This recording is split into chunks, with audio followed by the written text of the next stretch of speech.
Salut à tous, aujourd'hui on va parler de Song to Song, le nouveau film de Terrence Malick. Donc Terrence Malick est plutôt productif ces derniers temps vu que cette année il a sorti son documentaire Voyage of Time dont on parlait sur la chaîne. Donc il a sorti Song to Song et il y a 2 ans il sortait Knight of Cups. Alors que bon Terrence Malick d'habitude il y avait beaucoup de temps entre ses films, du coup c'est plutôt cool. Donc au casting on retrouve Ryan Gosling, Michael Fassbender, Rooney Mara. Et aussi Natalie Portman et Cate Blanchett dans des plus petits rôles. Et enfin, dans leur propre rôle, beaucoup d'artistes, notamment tous les Red Hot Chili Peppers, Iggy Pop et Patti Smith, qu'on voit qui a un rôle vachement intéressant. Enfin, son propre rôle est vachement intéressant dans le film. Et donc, le film nous parle de Ryan Gosling qui joue le personnage qui s'appelle BV. Je ne sais même pas s'ils le disent dans le film, c'est ce qu'on voit sur les pages genre Allociné et dans le générique. Donc, lui et sa copine jouée par Rooney Mara sont plus ou moins produits par Michael Fassbender, donc producteur de musique. Et on va voir majoritairement leurs intrigues amoureuses, donc des couples qui se font, qui se défont, etc. Et aussi leurs relations au niveau de leur travail. Donc oui, les relations producteurs-artistes sont pas toujours faciles, et ça c'est ce qui est montré dans le film. Donc pour ma part, j'ai beaucoup apprécié le film, mais je conçois tout à fait que c'est pas un film pour tout le monde, comme quasiment tous les films de Terrence Malick.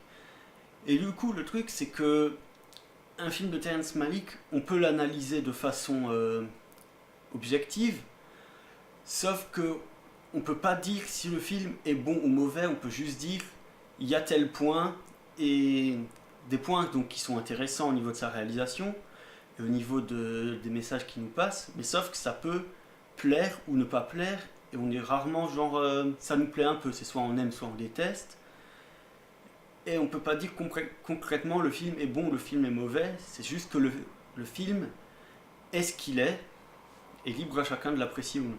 Donc si vous avez vu Knight of Cups, c'est le film de Malick qui se rapproche le plus de celui-là, mais il est quand même vachement différent.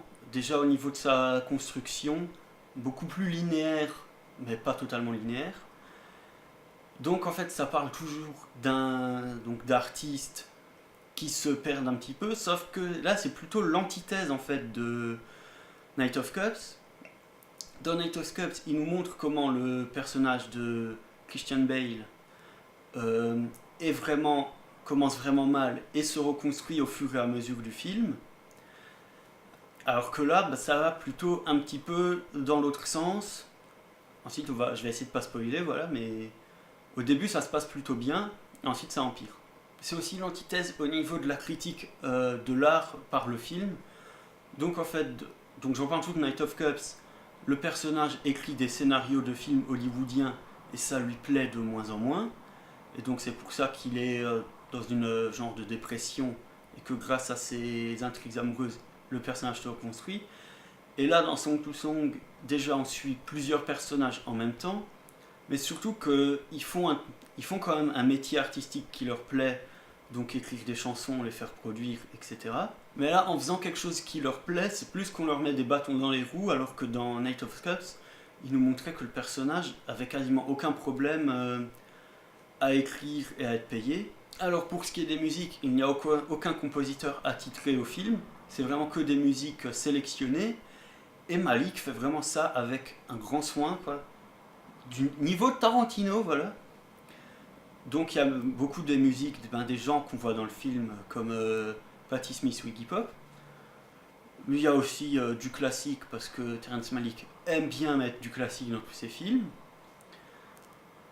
Et ouais, toutes les chansons qui sont choisies ont vraiment un sens au niveau de ce qui se passe dans le film. Et au niveau de la réalisation, j'ai noté un détail, j'ai l'impression que Terrence Malick a fait ce film comme si c'était quasiment son premier.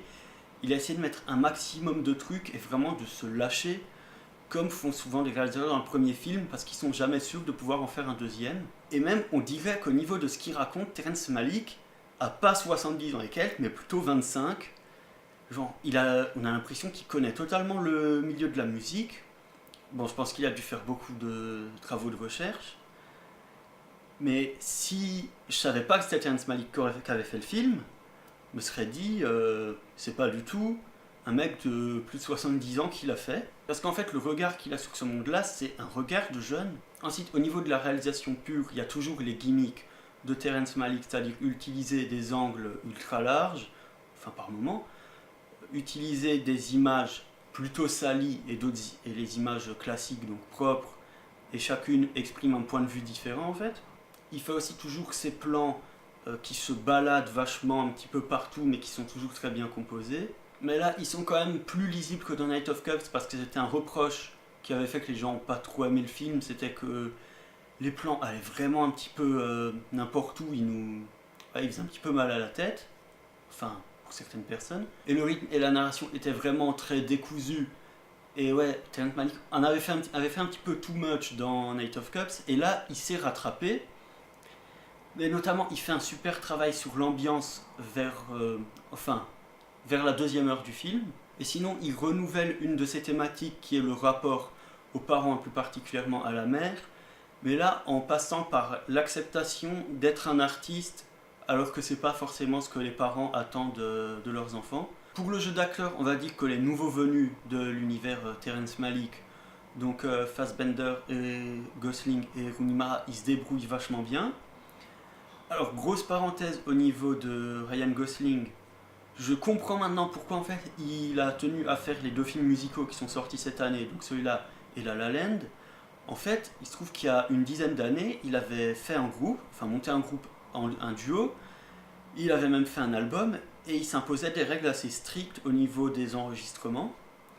Et du coup, là, quand on le voit jouer de la musique dans celui-là ou dans La La Land, en fait, il n'a même pas besoin de prendre de cours, c'est vraiment lui qui joue et qui savait déjà jouer. Et donc, c'était des thématiques assez importantes pour lui.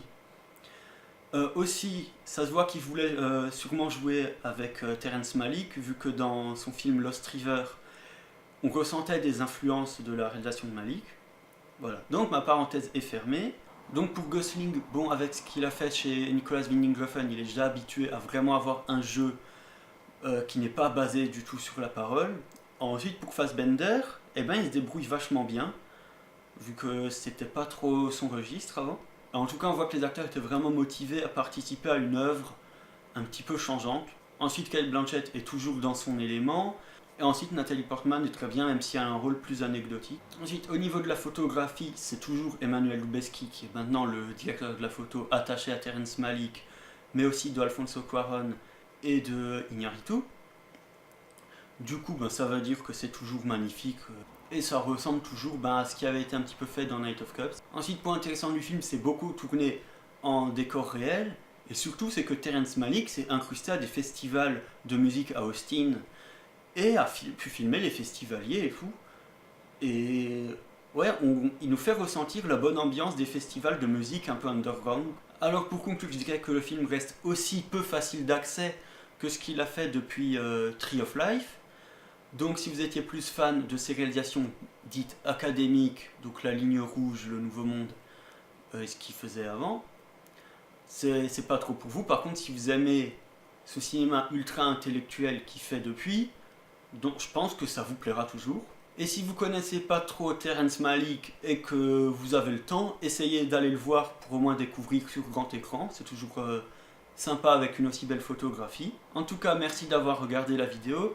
N'hésitez pas à donner votre avis en commentaire, à vous abonner et surtout à partager la vidéo. Moi je vous dis à plus.